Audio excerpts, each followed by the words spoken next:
성경에는 이 노년에 대한 놀라운 약속이 있습니다. 우리는 이 약속을 붙잡아야 됩니다. 이사야서 46장 4절입니다. 너희가 노년에 이르기까지 내가 그리하겠고 백발이 되기까지 내가 너희를 품을 것이라. 하나님께서 우리를 백발이 될 때까지 품어줄 것입니다. 내가 지었은즉 안을 것이요 품을 것이요 구하여 내리라.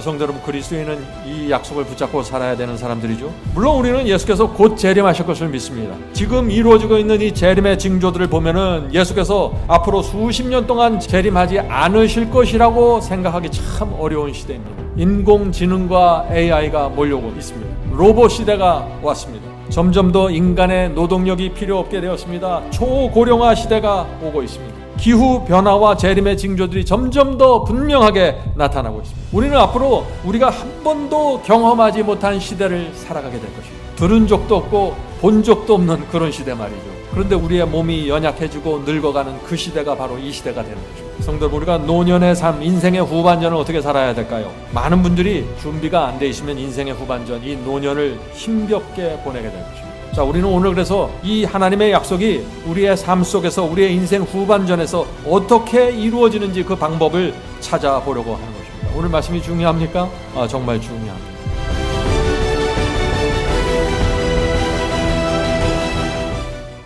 인생 8, 90년을 산다고 해도 그 시간 모두 우리 것이 아닙니다.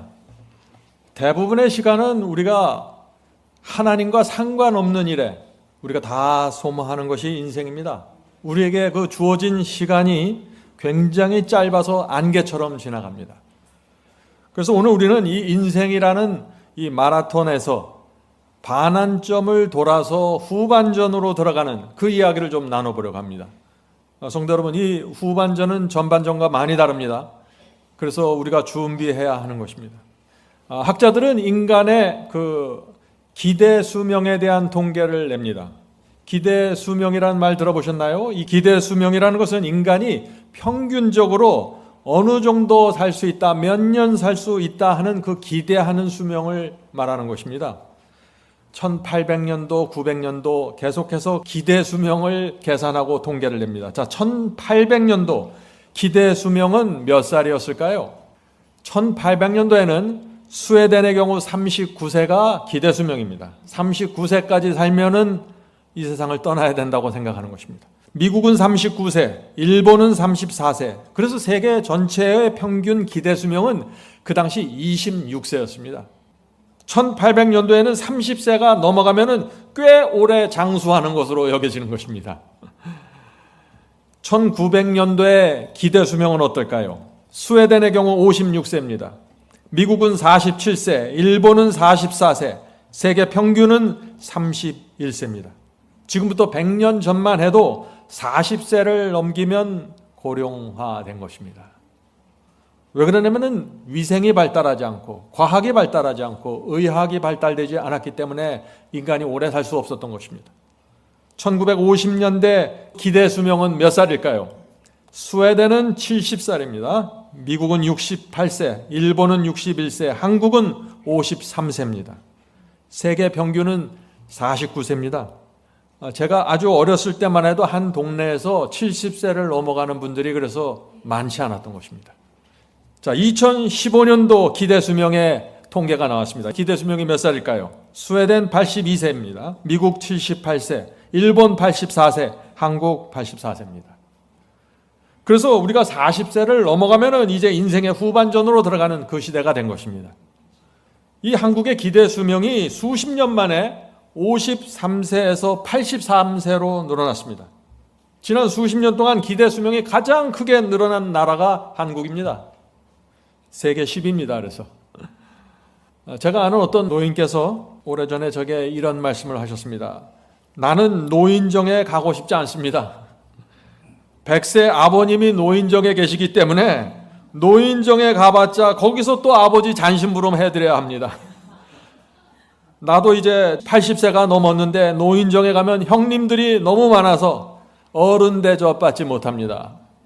이것이 현실입니다. 100세를 사는 것이 낯설지 않은 시대가 된 것입니다. 앞으로 이 사회가 어떻게 될까요? 지금 아들이 30세이고 아버지가 60세라고 하면은 30년 후에는 아버지가 90세 되고 아들은 60세가 되죠. 무슨 뜻이에요? 아버지와 아들이 함께 노인으로 살아가는 시대가 된 것입니다. 자, 100세 시대, 말은 참 아름답게 들리지만 조금만 더 깊이 생각하면 어때요? 두려움이 밀려오는 것입니다. 긴 세월을 후반전에 살아야 하니까 말이죠. 잘 아시는 것처럼 우리 한국의 고령화는 심각하죠. 이 서구, 미국이나 유럽보다 한국의 고령화가 심각합니다. 왜냐하면 미국이나 유럽은 고령화가 지난 100년 동안 서서히 진행되어 왔습니다. 서서히 경제가 발전되고 서서히 의학과 복지가 발전되었습니다. 고령화도 그래서 서서히 이루어졌습니다. 그런데 한국은 고령화가 급진적으로 이루어진 것입니다. 왜요? 경제가 빠르게 성장했고 의학과 복지가 빠르게 성장하는 것입니다. 그래서 웬만한 병은 죽질 않습니다. 유지시켜주는 것입니다. 계속해서. 그래서 90세, 100세까지 죽기도 힘든 시대가 되는 것입니다. 참, 그래서 앞으로 우리는 우리가 원하든지 원하지 않든지 간에 정말 길게 살아야 하는 것입니다. 그래서 오늘 우리가 나눈 인생의 후반전에 대한 이야기가 중요한 것입니다. 아까 잠시 말씀드렸지만 제가 어렸을 때는 한 동네에 노인들이 많지 않았습니다. 60대, 70대면은 대부분 돌아가셨습니다. 그래서 자녀들도 부모님을 10년, 15년 모시면 의무를 다하고 효자라는 소리를 들었습니다. 그런데 이제는 다르죠. 이제는 60세가 되어도 앞으로 30년, 40년을 더 살 것을 기대하는 것입니다. 그래서 자녀들에게 앞으로 30년, 40년을 나를 모셔달라, 부모를 모셔달라고 요구할 수 없는 시대가 돼버린 것입니다. 자, 이게 무슨 얘기인가? 은퇴하면은 30년, 40년 동안 일하지 않고 살아야 한다는 것입니다. 나이가 들면서 건강은 더 약해지고 돈은 문제가 생기고 경제적으로 문제가 생기는데 계속해서 먹고 살아야 합니다. 어떻게 우리가 이런 문제를 인생의 후반전에 해결해야 될까요? 성경에는 이 노년에 대한 놀라운 약속이 있습니다. 우리는 이 약속을 붙잡아야 됩니다. 이사야서 46장 4절입니다. 이사야 46장 4절. 너희가 노년에 이르기까지 내가 그리하겠고 백발이 되기까지 내가 너희를 품을 것이라. 하나님께서 우리를 백발이 될 때까지 품어줄 것입니다. 내가 지었은즉 안을 것이요 품을 것이요 구하여 내리라. 성도 여러분, 그리스도인은 이 약속을 붙잡고 살아야 되는 사람들이죠. 자, 우리는 오늘 그래서 이 하나님의 약속이 우리의 삶 속에서 우리의 인생 후반전에서 어떻게 이루어지는지 그 방법을 찾아보려고 하는 것입니다. 오늘 말씀이 중요합니까? 정말 중요합니다. 물론 우리는 예수께서 곧 재림하실 것을 믿습니다. 지금 이루어지고 있는 이 재림의 징조들을 보면은 예수께서 앞으로 수십 년 동안 재림하지 않으실 것이라고 생각하기 참 어려운 시대입니다. 인공지능과 AI가 몰려오고 있습니다. 로봇 시대가 왔습니다. 점점 더 인간의 노동력이 필요 없게 되었습니다. 초고령화 시대가 오고 있습니다. 기후 변화와 재림의 징조들이 점점 더 분명하게 나타나고 있습니다. 우리는 앞으로 우리가 한 번도 경험하지 못한 시대를 살아가게 될 것입니다. 들은 적도 없고 본 적도 없는 그런 시대 말이죠. 그런데 우리의 몸이 연약해지고 늙어가는 그 시대가 바로 이 시대가 되는 것입니다. 성도 여러분, 우리가 노년의 삶, 인생의 후반전을 어떻게 살아야 될까요? 많은 분들이 준비가 안 돼 있으면 인생의 후반전, 이 노년을 힘겹게 보내게 될 것입니다. 90년, 100년 동안 항상 건강할 수 없습니다. 90년, 100년 동안 항상 돈이 풍부하고 항상 가족이 모여서 서로 행복하게 모여서 살 수 없습니다. 건강도 잃어버리고 돈도 없어지고 가족도 이런저런 이유로 흩어지고 사라지게 됩니다. 자, 질문을 드리죠. 인생의 노년을 사는 동안 가장 오랫동안 괴롭히는 문제가 무엇일까요? 가장 무서운 것이 무엇일까요? 인생의 후반전에서. 저는 개인적으로 외로움이라고 생각이 됩니다. 젊었을 때도 이 외로움이 문제지만은 나이가 들면서 이 외로움을 수십 년 동안 견뎌내야 합니다. 제가 아는 어떤 어른들은 너무나 외로워서 말이죠. 하루 종일 텔레비전을 크게 틀어놓고 산다고 합니다. 뭔가 가정에서 시끄러운 소리가 필요한 거예요. 찾아오는 사람도 없고 대화할 사람이 없으니까 말이죠. 나이가 들면은 참 많은 일이 생깁니다. 허리도 아프고 무릎도 아프고 몸이 움직이는 것이 불편해집니다. 이빨도 하나하나 빠져나갑니다. 기억력은 점점 더 떨어지고 짜증이 나고 불안해지고 우울하게 됩니다. 내 옆에서 죽을 때까지 잘 챙겨주는 효녀 자녀들이 있으면 얼마나 좋을까요? 그런데 자녀들도 본인들 앞가림 하느라고 참 힘겹게 살게 됩니다. 아무리 자녀들이 많은 사람도 외로움을 그래서 오랜 시간 동안 견디면서 살 수밖에 없는 그 시대가 오는 것입니다. 성도 여러분, 그래서 준비해야 됩니다.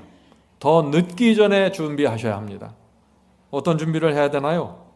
성품과 신앙의 준비가 되어야 합니다. 성품과 신앙 준비는 시간이 걸리는 준비입니다. 이것은 생각해 보세요. 나이가 들어갑니다. 흰머리가 나요. 그러면 원숙해지고 지혜와 경륜이 생기면서 자비로워져야 하는데 나이가 들수록 자꾸 짜증 부리고 자존심 부리고 이기적이 되고 욕심 부리고 괴팍해집니다. 어떻게 될까요?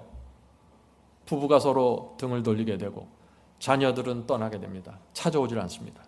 부모 만나면 힘들다는 것이죠. 자, 질문 드립니다. 늙기 전에, 인생의 후반전에 들어가기 전에 신앙 준비와 영적인 준비를 해야 되는데 어떤 준비를 해야 됩니까? 하는 질문이죠.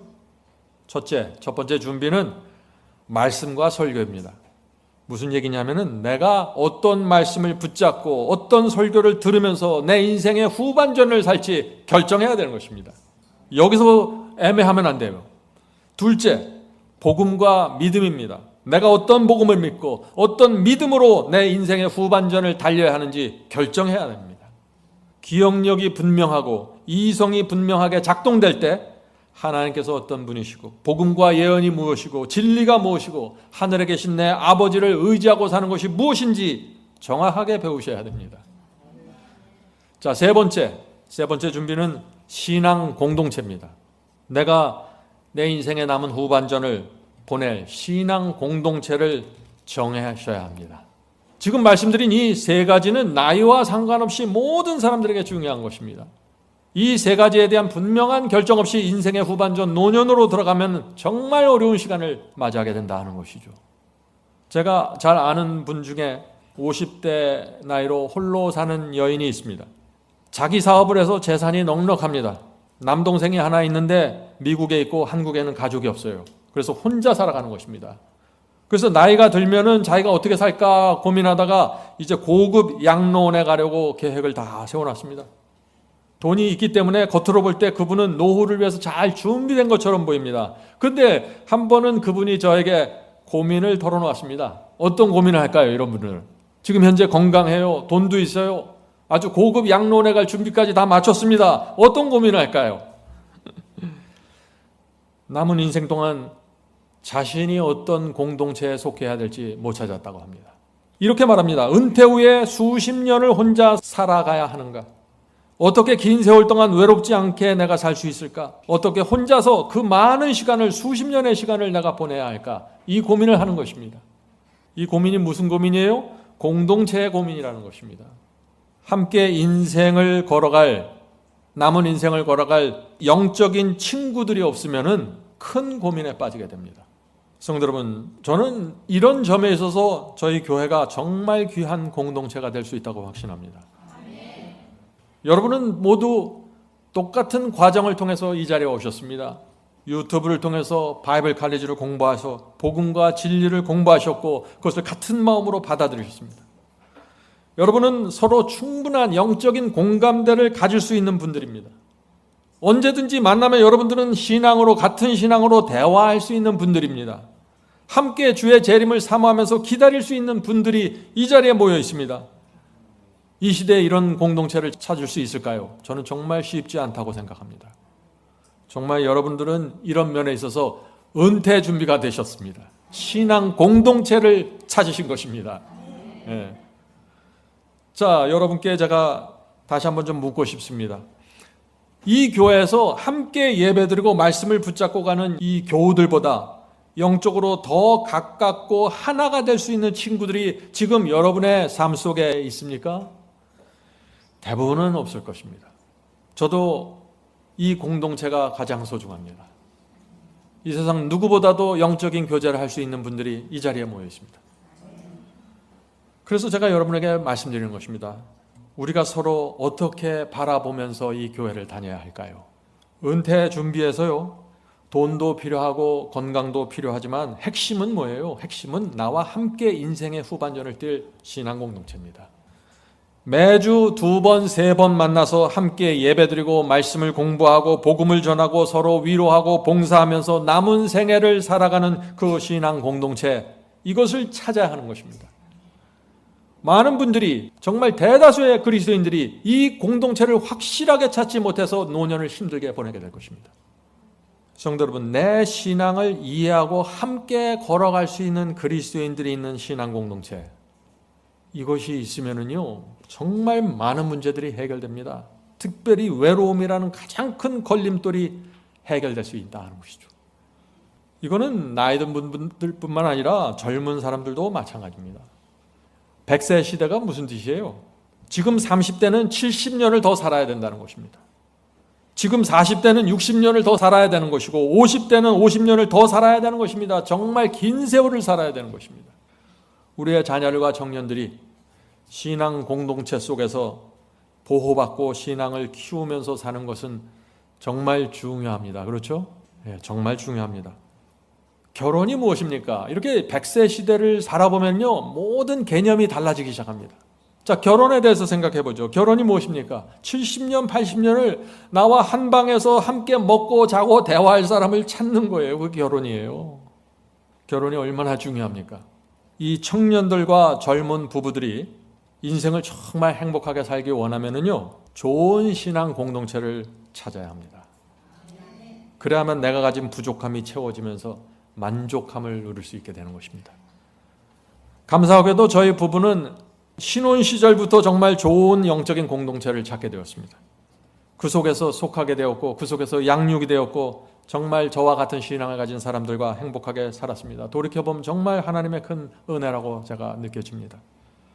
여러분들도, 여러 청년들도 이 교회에서 그렇게 살게 되길 제가 간절히 바랍니다. 아주 적은 일, 사소한 일 갖고 흔들리지 마시고 큰 그림을 보면서 걸어가십시오. 성도 여러분, 앞으로 가면 갈수록 재림의 징조가 분명하게 나타날 것입니다. 정말 혼란스럽고 어려운 시간이 다가옵니다. 이런 상황 속에서 우리가 다니고 있는, 우리가 속해 있는 이 교회 공동체는 정말 중요한 역할을 하게 될 것입니다. 다음 주에 짐승의표 환란이 생기면은 이 공동체는 굉장히 중요하게 됩니다. 그날 갑자기 중요하게 되는 것이 아니라 그때까지 계속해서 시간과 과정을 가져가면서 이 공동체를 이해하고 이 공동체 속에서 나를 양육하고 키워가는 그 과정이 반드시 필요하다 하는 것입니다. 성도 여러분, 우리는 매주 교회 와서 서로 만나서 용기를 얻고 소망으로 진리를 붙잡고 전진하는 그 신앙을 배워야 합니다. 돈이 부족하고 몸이 연약할지라도 우리의 속사람은 이 공동체 속에서 날로 새롭게 변화될 수 있는 것입니다. 성도 여러분, 갈렙의 신앙 여러분들 잘 아시죠? 갈렙의 이야기, 노년의 삶을 믿음의 용사로 산 갈렙 여러분들 잘 아실 것입니다. 가나안 땅이 정복되면서 12지파들이 이 땅을 분배하는 일을 시작했죠. 그런데 이 갈렙은 그 분배하는 이미 정복된 땅을 마다하고 자신은 새로운 땅, 헤브론 땅을 쳐서 정복하겠다고 주장했습니다. 이 헤브론은 정말 정복하기 어려운 땅입니다. 왜요? 헤브론에는 키가 크고 장대한 그 무서운 아낙 자손들이 살고 있는 땅이잖아요. 그런데 이 85세의 갈렙이 헤브론을 정복하겠다고, 아낙 자손을 정복하겠다고 나선 것입니다. 그 당시 이 여호수아를 제외하고는요, 이 갈렙이 이 이스라엘의 12지파의 최고 고령자 중에 한 명이었습니다. 자, 여호수아 14장에 그 말씀이 있죠? 여호수아 14장 10절부터 12절입니다. 이제 보소서, 여호와께서 이 말씀을 모세에게 이르신 때 이 45년 동안을 여호와께서 말씀하신 대로 나를 생존케 하셨나이다. 오늘날 오히려 강건하니, 자, 나이가 85세가 됐는데 오히려 강건하니 나의 힘이 그때나 이제나 일반이라. 자, 자신은 40여 년 전과 같다고 했습니다. 근육과 힘이 같다는 얘기가 아니라 하나님을 의지하는 힘, 그 믿음의 힘이 같다는 것입니다. 자, 계속해서 읽어보죠. 싸움에나 출입에 감당할 수 있사온즉 그날에 여호와께서 말씀하신 이 산지를 내게 주소서. 당신도 그날에 들으셨거니와 그곳에는 아낙 사람이 있고 그 성읍들은 크고 견고할지라도 여호와께서 혹시 나와 함께 하시면. 자, 이 갈렙이 이렇게 믿음의 이야기를 한 그 배경과 근거가 뭡니까? 여호와께서 나와 함께 하시면, 그것입니다. 갈렙의 근육과 갈렙의 에너지가 이 원천이 아니에요. 여호와께서 나와 함께 하시면 내가 필경 여호와의 말씀하신 대로 그들을 쫓아내리이다. 성도 여러분, 85세에도 이런 믿음의 말을 할 수 있습니다. 하나님의 눈에 이 갈렙의 신앙은 특별했습니다. 성도 여러분, 이것이 노년을 위한 우리의 준비입니다. 우리의 믿음과 신앙이 여호와를 의지하는 신앙으로 가야 되는 것입니다. 나는 날로 연약해집니다. 그런데 여호와를 의지하는 내 신앙은 날로 강해질 수 있다는 것입니다. 자, 민수기 14장 24절 보겠습니다. 민수기 14장 24절. 오직 내 종 갈렙은 그 마음이 그들과 달라서 나를 온전히 쫓았으니. 자, 갈렙이 다른 점이 뭐예요? 갈렙이 다른 점? 근육이 좋았습니까? 아니에요. 하나님을 온전히 쫓았다고 했습니다. 하나님께서 말씀하시면 그 말씀을 붙잡고 가는 것입니다. 나를 온전히 쫓았은즉 그의 갔던 땅으로 내가 그를 인도하여 드리리니 그 자손이 그 땅을 차지하리라. 성도 여러분, 갈렙의 믿음의 비결을 아시겠죠? 갈렙의 믿음의 비결. 오직 내 종 갈렙은 그 마음이 그들과 달라서 나를 온전히 쫓았은즉. 이것이 비결입니다. 이것이 노년을 위한, 인생 후반전을 위한 준비입니다. 성도 여러분, 오늘 하나님을 믿고 신뢰하십시오. 하나님을 전적으로 신뢰하는 그 믿음의 훈련이 필요한 것입니다. 그래야만 노년에 이루어지는 사탄의 여러 가지 공격에서 견딜 수 있습니다. 인생의 후반전에 사탄의 공격이 사라지는 것이 아니에요. 공격의 모습이 다양하게 변화되면서 우리가 처음 당하는 상황 속으로 들어갈 수 있는 것입니다. 자, 늙어가면서 그러므로 우리가 깊이 한번 묵상해야 할 인물이 누구예요? 갈렙이라는 것입니다. 갈렙처럼 늙어가는 법을 배워야 되는 것입니다. 존경받는 노인이 되는 법, 믿음의 사람으로 늙어가는 법, 이것을 배워야만 인생의 후반전, 노년을 살게 되는 것이다. 자, 이제 우리 부부의 문제를 좀 살펴보죠. 나이가 들수록 부부가 중요해집니다. 저희 같은 경우에는 제가 선교기관에서 일했고 자녀들이 또 가정에서 공부하고 홈스쿨 했기 때문에 부부와 가족이 다 모여서 함께하는 시간이 참 많았습니다. 그런데 일반적으로는 그렇지 않죠. 제 친구들과 가끔 만나서 대화를 해보면 참 웃을 수도 없고 울 수도 없는 그런 이야기들을 그 친구들이 합니다. 이 한국의 남편들이 어떻게 합니까? 평생 살아남기 위해서 올인합니다. 열심히 직장 다니죠. 밤늦게까지 일하고 주말도 일하고 승진해서 누락되지 않게 해서 정말 고투합니다. 제 친구들의 이야기를 들어보면 그래요. 수십 년 그렇게 일하다 보면 어떻게 해요? 몇 가지 병들을 갖게 됩니다. 만성질병이죠. 또 가족과의 대화가 끊어진 채 삽니다. 자, 아내는 어떻습니까? 아내도 힘듭니다. 아이들을 키워야 하죠. 학교 보내고 과외시키고 대학 준비시키고 참 바쁩니다. 아버지는 자녀 교육에서 가정에서 완전히 빠지게 되는 것이죠. 그 결과 이 가정은 아내 중심으로 계속해서 돌아갈 수밖에 없는 것이죠. 그래서 남편이 이제 나이가 들고 은퇴해서 이제 가정으로 돌아오면 어떻습니까? 가정에서 겉돌게 되는 것입니다. 참 불쌍한 신세죠. 제 친구들 이야기를 들어보면 참 너무 안 됐어요. 이 남편들이 은퇴 후에 그 남는 그 많은 시간을 어떻게 보내야 할지 몰라서 당황합니다. 자, 이런 상황에서 이제 자녀들이 직장을 얻어서 떠나고 학교 때문에 떠나고 결혼 때문에 이 가정을 떠나게 되면은 가정에 누가 남나요? 두 사람, 부부만 남게 되는 것입니다.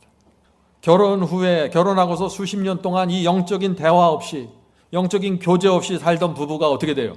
하루 종일 365일 이제 함께 살아야 되는 것입니다. 어떤 문제가 생길까요? 정말 어려운 문제가 생기는 것입니다. 그래서 이 부부가 이 신앙으로 단단하게 하나가 되지 않으면요, 노년에 큰 위기가 찾아올 수 있다는 것입니다. 여러분들 정말 기도하면서 신앙이 없는 남편과 아내를 위해서 정말 기도하면서 살 시간이 지금입니다. 이 평균 수명이 60세, 70세 이렇게 될 때는 이 늙어도 큰 문제가 되질 않았습니다. 왜 그러냐면 대부분의 이 어른들이 일찍 사망하기 때문에 노인들에게 부부 문제가 잘 안 생겼어요. 그런데 이제는 은퇴하고 부부가 30년, 40년 긴 세월을 함께 살아야 됩니다. 그래서 수많은 문제들이 생기는 것입니다. 사회적으로. 신문에 자주 나오죠. 황혼이라는 이 문제도 최근에 나오는 거 아니에요. 장수하면서 생기는 문제들입니다. 이것이. 일본의 한 의사가 쓴 80세의 벽이라는 책이 있습니다. 그 책에는 이 기대수명, 인간이 평균적으로 사는 그 기대수명과 건강수명을 이렇게 구별해서 나눴습니다. 한국 사람들의 경우 기대수명이 84세죠. 그러나 건강수명은 그것보다 짧습니다. 건강수명은 남성이 71.3세, 여자는 74.7세입니다. 무슨 뜻인가? 한국 남성은 약 9년, 여성은 12년 정도를 건강하지 않은 상태에서 고생하면서 살다가 사망하게 된다는 것입니다. 약 10년 동안의 이 부부들이 서로 붙잡아주고 기도해주는 그 관계가 이루어지질 않으면요, 참 어려운 상황을 맞이하게 되는 것입니다. 성도 여러분, 그래서 오늘 설교가 중요한 것입니다. 이 문제를 어떻게 해결해야 되는지. 그래서 제가 오늘 강조하고 싶은 것이 신앙 공동체라는 것입니다. 신앙 공동체에는 두 가지가 있습니다. 하나는 부부 공동체이고 또 하나는 교회 공동체입니다. 우리 그리스도인은 이 두 가지 공동체에서 우리의 운명이 결정되는 것입니다. 자, 이 두 공동체, 신앙 공동체, 부부 공동체가 잘 세워지면 어떻게 될까요? 인생은 행복하고 확고한 신앙으로 들어가면서 하나님의 뜻이 이루어지는 것입니다. 자, 질문을 드리죠. 부부가 어떻게 하면 인생의 노년기를 행복하게 지낼 수 있을까요? 참 많이 하는 질문이죠, 요새. 가장 행복한 부부는 같은 진리를 붙잡고 같은 신앙을 향해서 나가는 부부입니다. 다시 말해서 설교를 들으면은 그날 들은 설교에 대해서 마음을 나누는 부부, 성경을 함께 읽었으면 그 성경 말씀에 대해서 같이 교제할 수 있는 부부, 이런 부부가 인생의 후반전을 위해서 잘 준비된 부부입니다. 함께 주의 재림을 기다리는 부부, 함께 봉사하고 함께 헌신하는 부부, 이런 부부는 사탄이 흔들 수 없는 부부입니다. 저는 우리 교회에서 이런 부부들이 계속해서 생기게 되길 제가 간절히 바랍니다. 자, 그렇다면 또 다른 질문이 있죠. 만약 일찍 배우자를 잃었거나 노년의 삶을, 인생의 후반전을 혼자 살아야 하는 싱글들, 혼자 살아가는 남녀들은 어떻게 해야 합니까? 하는 질문이죠. 부부 공동체가 없는 분들이죠. 이런 분들은 제가 말씀드린 나머지 공동체, 교회 공동체가 굉장히 중요해지는 것입니다. 이 교회 공동체에서 반드시 영적인 친구를 만드셔야 됩니다. 같이 신앙으로 걸으면서 대화할 수 있는 영적인 친구들 반드시 찾으시고 만드셔야 됩니다. 저는 우리 교회에서 그런 일들이 반드시 생길 수 있다고 저는 확신합니다. 자, 질문 드리죠. 자, 남편이나 아내가 신앙이 없는 경우에는 어떻게 해야 할까요? 배우자와 영적인 코드를 맞추기 어려운 경우에는 어떻게 해야 합니까? 하는 질문입니다. 이 질문도 제가 많이 받는 질문입니다. 이제 여러분은 어느 정도 이 질문에 대한 대답을 지금 보게 되실 것입니다. 우리에게는 두 공동체가 있다고 했죠? 가정 공동체와 교회 공동체입니다. 이 부부와 가정이 신앙 공동체의 역할을 잘 하지 못하는 상황이라면은 교회 공동체에서 영적인 필요를 채우면서 살아가셔야 되는 것입니다. 진리와 신앙이 굳게 세워져 있는 교회 공동체를 찾으셔야 되고 그 속에서 여러분이 살아가야 되는 것입니다. 그런데 이 교회 공동체로 들어오기 시작하면 여기에서 사람들의 관계가 있죠. 많은 사람들이 이 사람들의 관계 때문에 무서워서 들어오질 못합니다. 그렇게 하지 마셔야 됩니다. 반드시 이 교회 공동체에 오셔서 같은 진리와 내가 같은 진리와 같은 말씀을 붙잡고 있는데 거기서 적응하지 못한다면 어디 가서 적응하시겠어요? 반드시 적응하시고 깊이 들어오셔야 됩니다. 그리고 이 속에서 양육되고 변화가 되셔야 됩니다. 사람들의 부족함을 자비로 받는 훈련을 하셔야 됩니다. 자, 질문 드립니다. 만약에 영적인 가정 공동체도 없고 영적인 교회 공동체도 찾지 못한다면 어떻게 해야 할까요? 이런 분들이 정말 어려운 분들입니다. 그런 분들은 기도하시길 바랍니다. 나이를 불문하고 젊은이나 노인이나 나와 같은 말씀을 붙잡고 가는 친구들이 없으면 정말 외로운 생애를 살게 됩니다. 반드시 하나님께 기도하셔서 친구들을 달라고 간구하셔야 됩니다. 영적인 공동체를 반드시 찾으셔야 됩니다. 이것이 노년을 위한 준비입니다. 인생의 노년의 벽을 넘어서는 방법이란 글이 있습니다. 그 글은 노년의 가장 중요한 것이 무엇인지를 설명하면서 이런 말을 합니다. 10명의 효자보다 배우자가 낫다. 어떤 할머님이 오랫동안 남편에게 좀 구박받고 살다가 남편이 이제 나이가 들어서 돌아가셨어요. 돌아가시기 전까지는 남편이 차라리 없으면 좋겠다 했는데 막상 돌아가고 나니까 그 빈방이 너무나 허전하다 하는 그런 이야기를 했습니다. 부부는 이 건강과 행복과 신앙이 서로 깊이 연결된 사람들입니다. 부부는 그래서 운명 공동체입니다. 부부가 서로 귀하게 붙잡아주고 보살펴주고 용기를 주고 그렇게 살아야 하는 것이죠. 그래서 이 부부는 서로 하나의 진리, 하나의 복음으로 잘 연합하기 위해서 최선을 다해야 합니다. 제가 다시 꼭 좀 부탁드리고 싶은 것은 이 부부가 신앙이 다른 경우에 반드시 한 번은 성경을 펼쳐놓고 무엇이 진리인가 함께 기도하면서 살펴보아야 합니다. 이것은 서로를 위해서 그렇게 해야 되는 것입니다. 수십 년 동안 함께 살아가는 사람들입니다. 그런데 이 두 사람이 같은 방에 살면서 같은 집에 살면서 서로 영적인 대화를 하지 못하면 어떻게 돼요? 두 사람 다 외롭게 되는 것입니다. 요즘에 그 이기적이고 자기 생각만 하는 부부들이 점점 늘어나는데 그런 식으로 살면은요 자기도 죽고 상대도 죽는 것입니다. 서로 외롭게 됩니다. 서로 만족하지 못하고 서로 행복하지 않게 그렇게 살아가는 것입니다. 남은 인생을. 정말 이 부부가 둘 다 그리스도인이라고 한다면은 한 번은 적어도 한 번은 말씀을 펴놓고 무엇이 진리인지 살펴보는 그 시간과 과정을 반드시 갖게 되길 제가 간절히 바랍니다. 나이가 들수록 돈을 관리하는 것 또 건강을 관리하는 것 중요하죠. 그래 가장 중요한 것은 신앙 관리입니다. 외로움 관리입니다. 이 외로움은 여러분이 생각하는 것보다 심각합니다. 한국의 평균 자살 숫자가 10만 명당 31명이라고 합니다. 10만 명 중에 31명이 자살을 합니다. 평균적으로.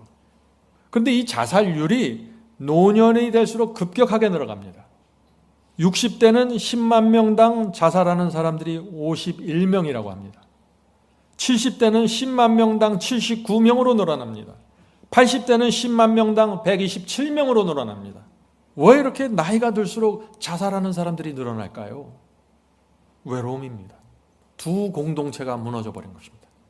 가정 공동체, 신앙 공동체. 이게 무너지니까 자신이 있을 자리를 찾지 못하는 것입니다. 그 많은 시간 동안 말이죠. 반드시 필요합니다. 두 공동체 중 하나는 살아남아야 됩니다. 자, 질문을 드리죠. 늙어갈수록 왜 자살률이 급증할까요? 여러분들이 이제 아시겠죠? 건강이 무너지고 자녀들이 찾아오지 않게 됩니다. 돈이 없고 여러 가지 이유들이 많이 생깁니다.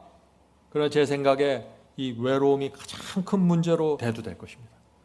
하나님을 전적으로 의지하는 믿음, 갈렙의 믿음을 배우지 못한 것입니다.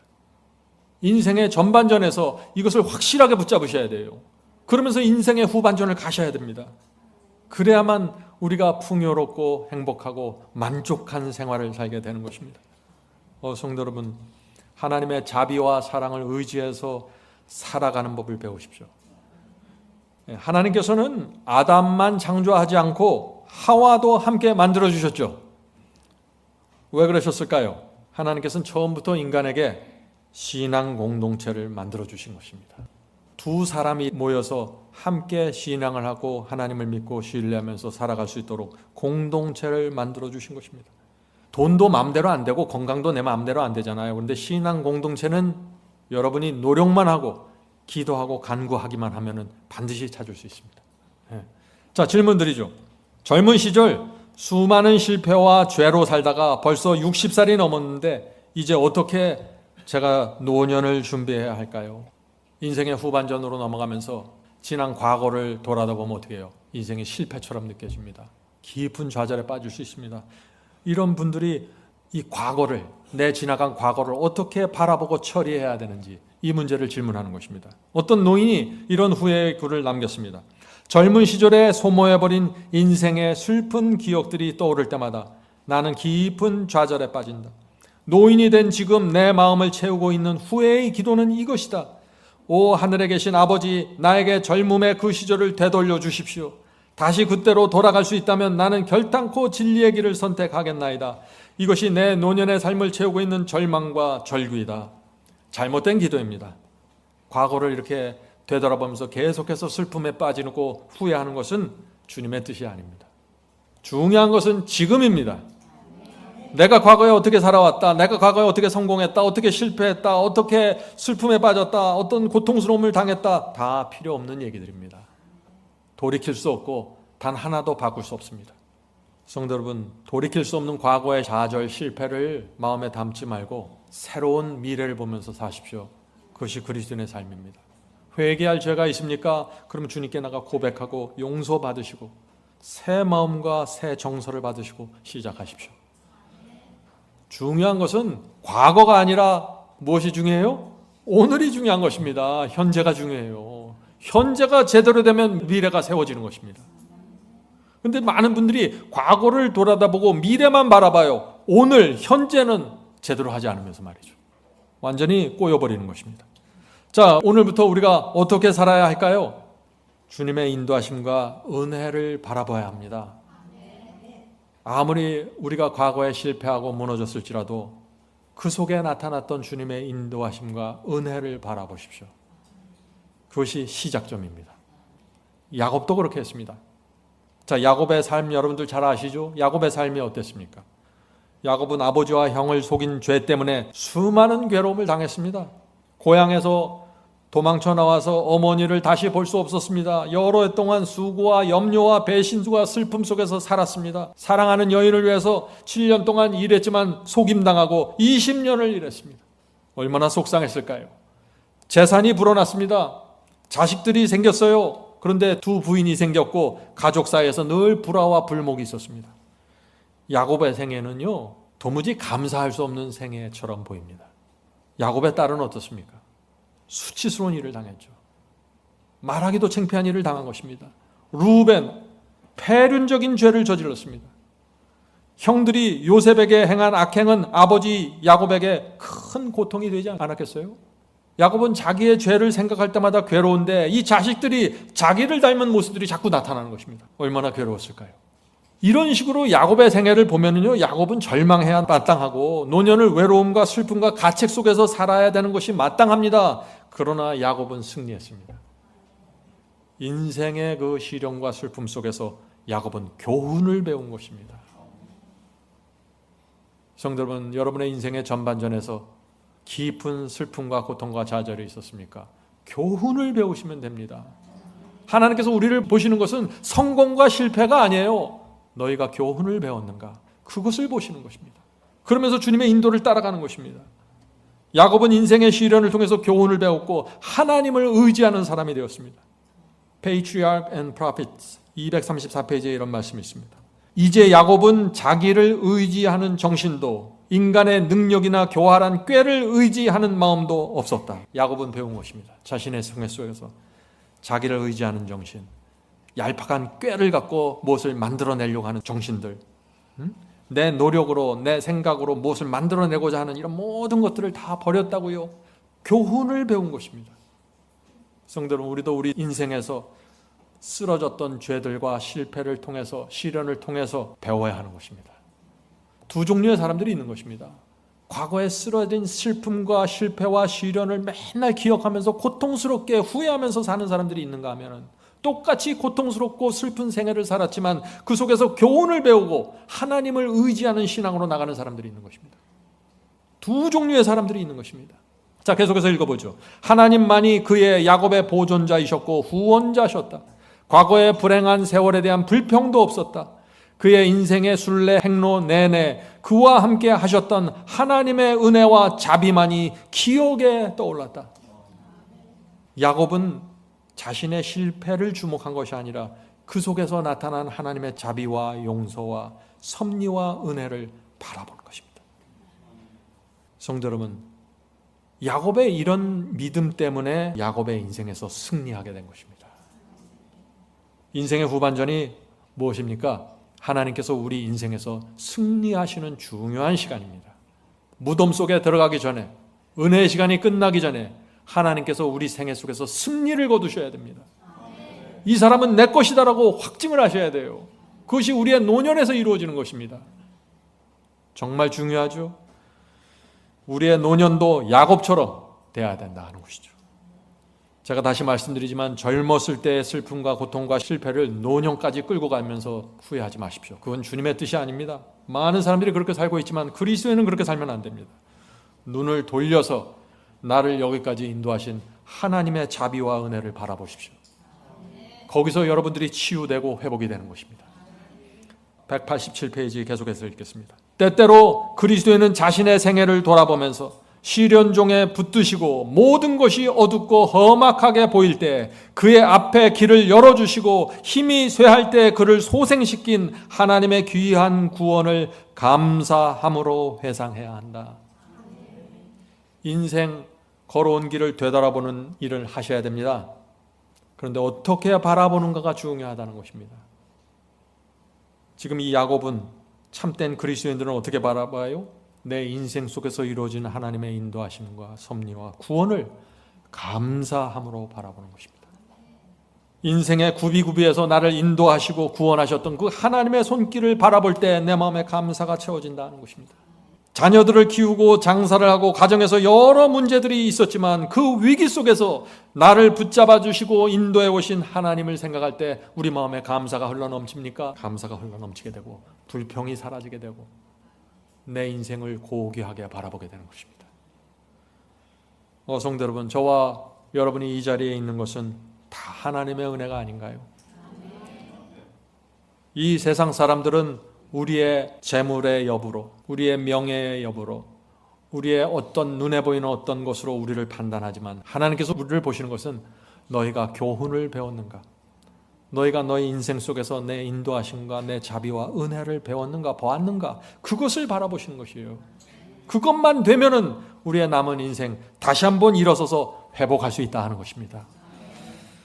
자, 계속해서 본문을 읽겠습니다. 이 헤아릴 수 없는 축복들을 생각하는 자들은 겸허하고 감사하는 마음으로 여호와께서 내게 주신 모든 은혜를 무엇으로 보답할꼬? 라고 자문해 보아야 한다.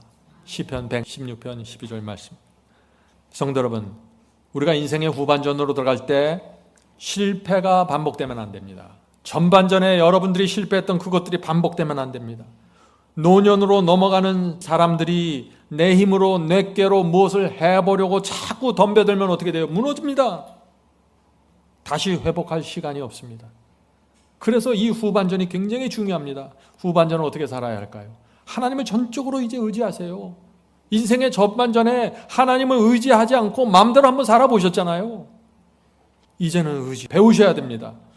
하나님께서 내게 주신 모든 은혜를 무엇으로 보답할꼬? 이 마음으로 후반전을 사는 것입니다.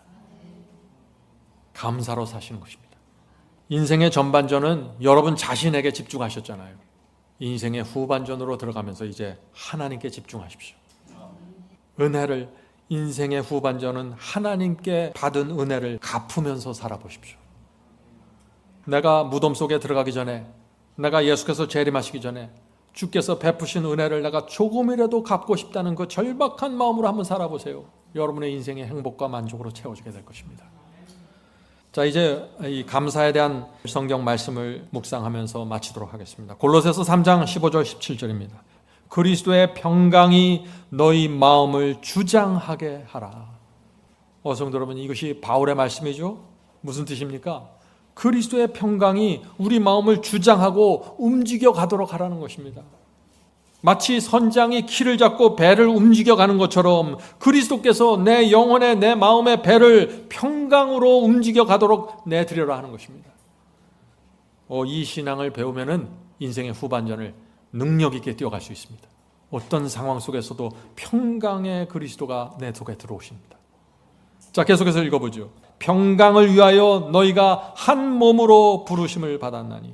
평강을 위해서 우리가 부르심을 받은 것이에요. 또한 너희는 감사하는 자가 되라.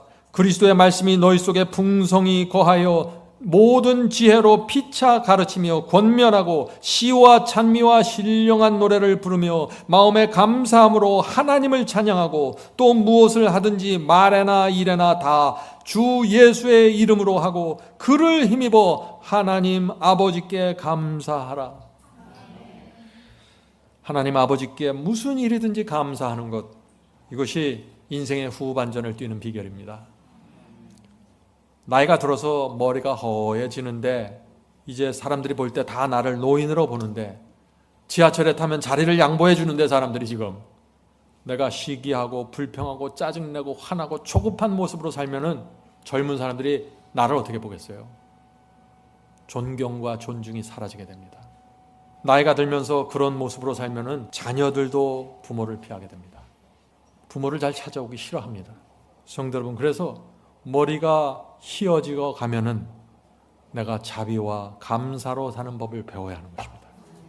하나님을 의지하면서 넉넉하고 풍요롭게 사는 방법을 배워야 되는 것입니다. 이거는 재산과 건강과 상관없이 이렇게 살 수 있는 것입니다. 이것이 준비입니다. 자, 역대상 29장 13절입니다. 우리 하나님이여 이제 우리가 주께 감사하오며 주의 영화로운 이름을 찬양하나이다. 저는 이 말씀에서 이제라는 단어가 중요하다고 생각됩니다. 과거에는 감사하지 못했을지라도 이제는 주께 감사하며 주의 이름을 찬양하는 신앙으로 살아갈 수 있습니다. 과거를 통해서 교훈을 배운 사람들은 살아갈 수 있다는 것입니다. 이것이 노년을 위한 준비입니다. 이제 시편 28편 7편입니다. 시편 28편 7절. 여호와는 나의 힘과 나의 방패시니 내 마음이 저를 의지하여 도움을 얻었도다. 그러므로 내 마음이 크게 기뻐하며 내 노래로 저를 찬송하리로다. 성도 여러분, 노년을 위한 준비가 무엇입니까? 여호와께서 나의 힘과 나의 방패가 되신다는 것을 믿는 것입니다. 이것이 준비입니다. 이 준비가 이루어지면 우리 입에서 기쁨과 찬송이 흘러나오면서 인생의 후반전을 넉넉하고 풍요롭게 능력 있게 걸어갈 수 있습니다. 성령께서 우리 눈을 열어주셔서 인생에 대한 하나님의 계획을 보게 되기를 제가 간절히 바랍니다.